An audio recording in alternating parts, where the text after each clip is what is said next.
prepared for hacks, guys. What is going on? I know. I've been really slow with videos lately, especially Wi-Fi battles, and it sucks, and I'm sorry, and I know. But I have a few announcements before we get started here. First of all, I am going to be wonder trading shiny competitive sets of virtually every Pokemon that there has ever been. Now, there are a few Pokemon that are shiny locked, so I will not be able to make them shiny. However, they will still be competitive sets, and they still will be wonder traded. As far as videos are going, I'm going to start streaming Pokemon more often. Maybe 5 to 6 times a week rather than like 3 to 4 times a week. And it will be more Wi-Fi battles and less wonder trading, I think.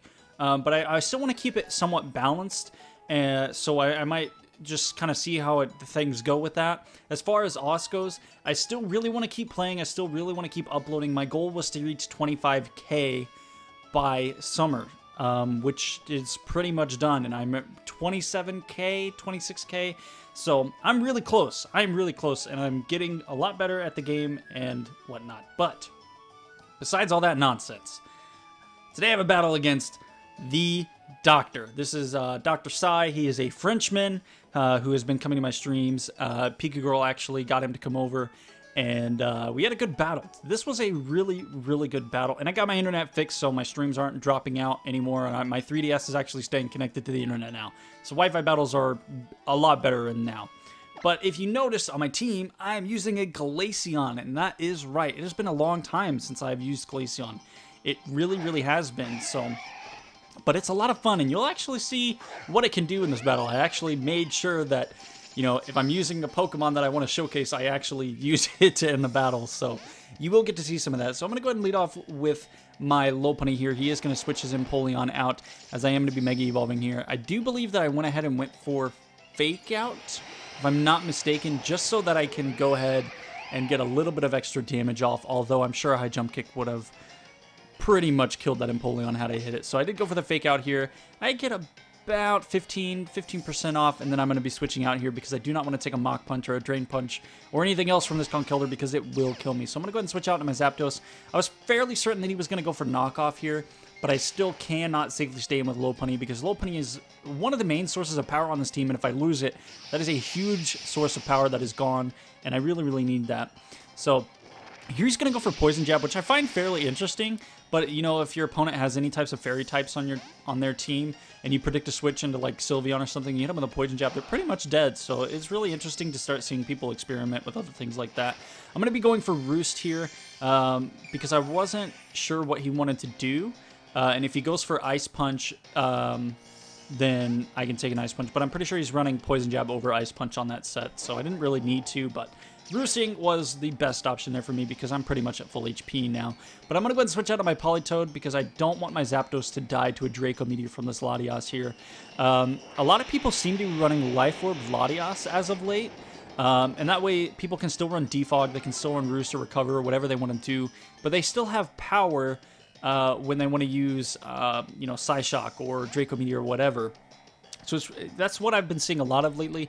He is going to be switching out to Empoleon here. I did end up going for Toxic, trying to Toxic the Latias, so it was a good play by him. I don't know if he necessarily knew that I was going to be going for Toxic, but nonetheless, it was a good switch in. I'm going to be going out into my Zapdos here, because I don't really have anything else that I feel comfortable switching out into this Empoleon, and thankfully, I did make a good switch here, as he is going to be going for Grass Knot. No, I did not predict that, but it was still worked out very good for me, because I do quad resist that. So he's going to switch out here. He's going to go back out into Latias. I did end up going for the Discharge here.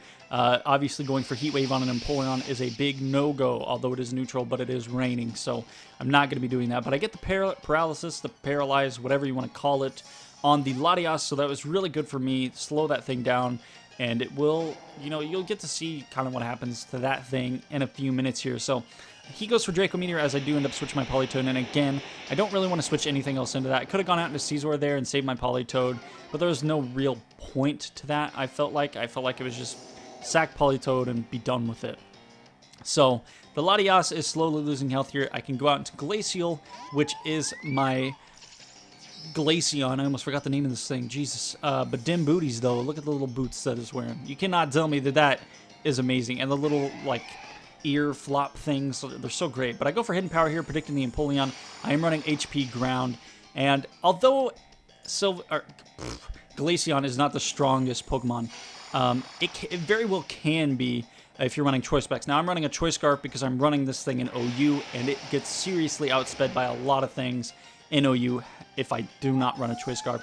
So he's unfortunately going to be able to take me out with a single Hydro Pump here, but that is because of Stab and Rain. So unfortunately I ended up losing the Glaceon fairly early, but you do get to see some of the power that is, you know, available to you when you use a Pokemon that's not necessarily in the tier that you are playing. So, but I go out to the Lopunny, I get the Fake Out off, gonna go for a return here. The reason I went for a return rather than High Jump Kick there is if for whatever reason, if he's running Protect, I'm not gonna lose half my health.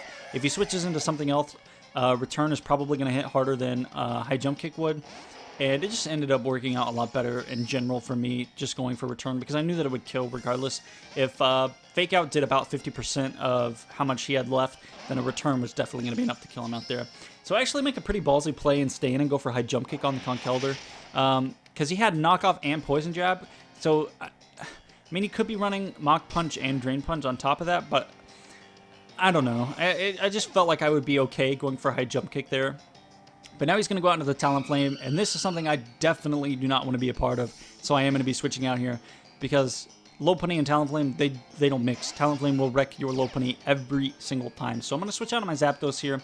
He's going to go for the Taunt, and I was very confused as to why. Now, I don't know if he predicted my Zapdos and just didn't want me to Roost, or go for Defog if he had plans setting, you know, hazards up. I don't know. But it was still very strange to see the Talonflame with Taunt. I am going to be going for Discharge here. I was trying to hit the Zapdos. It's going to be really unfortunate if I do paralyze this thing, and I actually did end up doing so, because if he's Guts, this thing is going to hurt.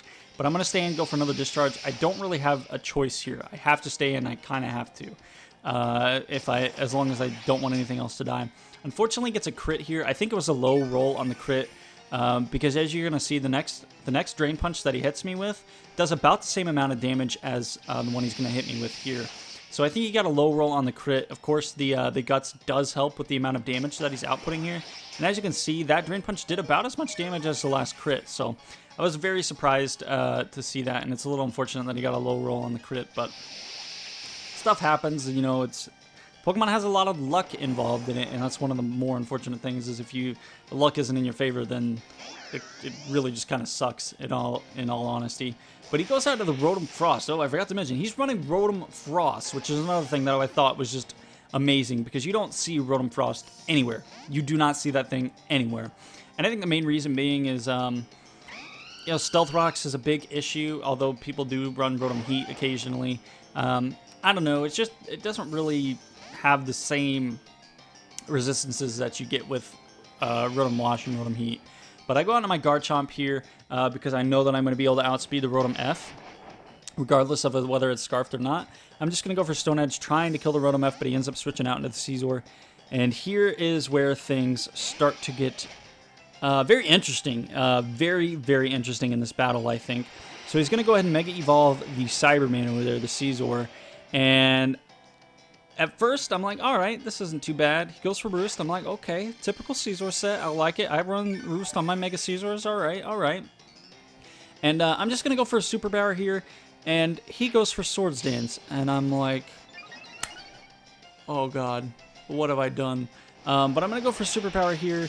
And I have to play my cards very, very carefully if I still want to win this match. So I'm going to switch out here. Because I don't really have a reason to stay in. I'm going to switch out to my Lopunny, because if I can get a Fire Punch off on the Scizor, it will not kill this thing. Unfortunately, it cannot kill the Scizor unless I get a crit. But I had a feeling he would want to go for Roost here and try and preserve the Scizor, so I did go ahead and make a switch out to my Lopunny. I'm going to go for Fire Punch. Thankfully, he didn't go for Bullet Punch. Had he gone for Bullet Punch, I think he definitely would have taken out my Lopunny right then and there. But he goes for another Swords Dance. No. No. This cannot be happening. So I switch out again, and I'm going to be going back out into my Scizor. And I know that my Scizor can live 1 + 4 Bullet Punch at least. And he goes for Bullet Punch, and look at that damage. Oh my god, it's so disgusting. He goes for another Bullet Punch here, and here's what I would talk about, a lot of luck involved. He gets a Min Roll. I live with 5 HP, and I'm able to take this Scizor out with a Super Power. And that, ladies and gentlemen, right there is... I would say 60 to 75% of Pokemon is luck. No, I wouldn't say that. I would say 65% is team building. 15 to 20% is your actual skill level, and then the rest is luck. And at that point, that pretty much makes up of all of competitive battling. Team building is the hardest part about Pokemon, and it always has been and always will be. I'm not a great team builder at all. In fact, I'm okay at it, but I'm definitely not the best at team building. I definitely could work on it quite a bit. And I would be a lot better if I was better at team building. Team building, like I said, is the hardest part about Pokemon. And once you get team building down, and if you hop on Showdown for like 2 to 3 hours a day for like 3 days, and you start to know the meta and you start to play better, then you're already better than 95% of the people at Pokemon. It's really that simple. Pokemon is not a difficult game to play. But team building is the hardest part. Definitely the hardest part by far. But as you can see, taking out that Caesar was what I needed to do to win this match. Obviously, he has Talonflame and Rotom F left. Talonflame was taken out by my Garchomp. He goes out into the Rotom, hits me with a Blizzard. I unfortunately lose my Garchomp. Hits me with a Blizzard. I lose about 60% of my health. Go for a return. If this return doesn't kill, I actually pretty sure that I would have lost it, especially if he had hit another Blizzard there. But I ended up winning with Lopunny with 40% health. So it was a very, very close match. Very good game, Docter. It was a pleasure battling you, man. It's always fun to have people from different regions come into the stream and ask for battles. It really is. So I appreciate you for coming out to the stream. If you do end up watching this Wi-Fi battle, it's been a pleasure, guys. Thank you guys so much for watching today. Definitely leave a like on this video if you did enjoy it. I know I talked a little bit about stuff in the beginning, but I want you guys to know, you guys deserve to know about kind of what's going on and why things are slow right now. So just want to let you guys know I'll probably do an official video about everything in a day or so. So keep your eyes peeled for that, and we will see you guys back again tomorrow. Yes, there will be a Wi-Fi battle tomorrow. There actually will be, I promise. And we will see you guys back again then. May the hacks be with you all. Peace out.